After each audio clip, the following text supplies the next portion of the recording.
Immersive fantasy is something I talk about a lot because I find it so important. Fantasy isn't bound to adolescence. Fantasy is a genre that speaks to all ages. In the second edition of my fantasy mapmaking book, it's also a reoccurring theme throughout.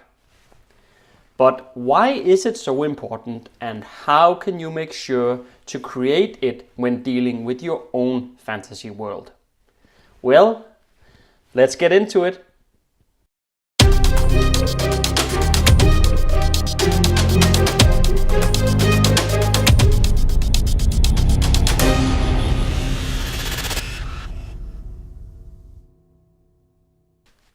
Hi guys, my name is Jesper and welcome to the Fane of Fantasy. This channel is all about giving you inspiration to master your craft and create fantasy that will truly immerse your audience. As you know, I prefer to start out by defining what we're talking about. So what does it mean to be immersed in something? It's actually quite hard to answer. I can of course give a general definition, perhaps like this one. It's a world that your audience wants to visit again and again. Now that is perfectly adequate, and famous books and movies like Harry Potter, Star Wars, Lord of the Rings and so forth all transport the audience to a different time and place, while engaging people to an extent where the physical world disappears, however briefly. This is of course grounded in the strong world building skills. Yet I feel that there is more to it than that when it comes to immersion. You know, in a technological age where we have the ability to create digital worlds and even interact with them in real time, immersion is still more complex than just that. Immersion is also a desire. It's a choice where you decide to believe in something simply because it's more fun to pretend that it's true than not. And that decision to engage your feelings, to let yourself go into the fantasy world, to allow yourself the freedom to experience fictional setting as if it was real, that is the heart of immersion. How is all that accomplished? If there was a simple answer to that question, world building would be easy, which by the way it's not. Creating an imaginary world is one of the most complex types of world building, and the thought of creating everything that goes into forming an entire fictional world can be very daunting. However, let's start simple. I'll here share 4 methods that will help shape your setting so that it will take your audience to another world. If you're good with that, then please hit the like button below and share this video with a friend. Number 1 on the list is one that I call look to the classics. Even Tolkien was influenced by real-life legends and turned those into a great setting, which has influenced generations of writers ever since. So a good place to start your journey into understanding what it is that immerses an audience is to read books that are highly praised for their world building. Ask yourself what makes the reality of the place and time plausible, and learn to stand on the shoulders of giants. Alright, that was some inspiration part for you, so let's move into item number 2. This is about using that inspiration to create a strong sense of place. In order for a fantasy setting to be unique, it needs to have a visual and spatial presentation that are truly amazing. It's quite common to think of some interesting places that you have traveled to in real life and then add a fantasy twist to them.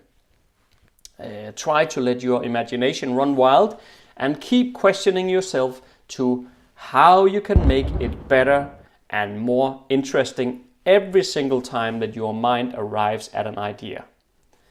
Give room for fantasy and otherworldliness to grow. Know that it's almost impossible to create something entirely new, and it's not that you have to have traveled the world for this to work either. It could simply just be an abandoned building that you played in as a child, perhaps. The thing is that your truth will become the audience truth. And what I mean by that is that you need to believe in your ideas and in your world. Nothing will make your world come to life more than as the belief that you invest in your own creation. Consider George R.R. Martin for a moment, who openly acknowledged the fact that many elements of A Song of Ice and Fire are inspired by real historical events and locations. With number 3, I'm going to return to J.R.R. Tolkien for a brief note. Oh, and number 3 is entitled Language. So as you likely know, Tolkien began the development of Middle-earth by first creating an entire fictional language, Elvish. The inhabitants of your world will not speak like us, and just like Tolkien used the Elvish language as a base for expanding his imaginary world, you can do the same. You might not be capable of or even interested in creating a functional fictional language, but try to at least think about whether or not the people of a certain region in your world have a unique speech pattern that is uncommon everywhere else. Perhaps it's just some phrases or words that are applied to everyday speech. Number 4 is one of my favorites. Can you guess what it is? No? It's the map, of course. Even if you never show your audience the map, you should, of course, have it created. It will help you understand what's what. I talk a ton about maps on how they can increase the level of immersion in my book on fantasy map making, so I won't repeat it all here again, but this is truly a wonderful tool that everyone should leverage. A few additional words of importance, but first I would like to draw your attention to Patreon. There is a link in the description field below, so if you have not checked it out already, I suggest that you do so. As little as $1 a month will help this channel keep going. I wanted to mention cliches here. That's also one of my pet topics, I guess.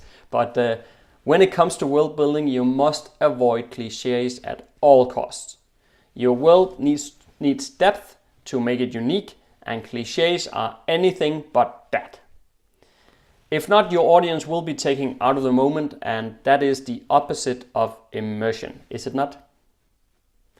Oh, and I almost forgot about the question of the week. Let's see. I think it could be interesting to know which one of these 4 tips that you find the most important one. And if you have a 5th one to add to the mix, then don't be shy, just include that in the comment section below too. I have the 2nd edition of my map making book back from the editor now, so I need to go through it and prepare it for release, which is something that I really want to get done, but as you know, I'm also heavily into editing book 3 of the KEYSTONE Bone Trilogy. I'll see if I can juggle both, I guess. Anyway, with all this world building, just remember that you have more to offer than you think. And every great world began as a crazy fantasy in the creator's mind. If this is your first time here, make sure to subscribe and learn to master the craft of creating immersing fantasy worlds, settings, and characters. Stay safe out there and see you next Monday.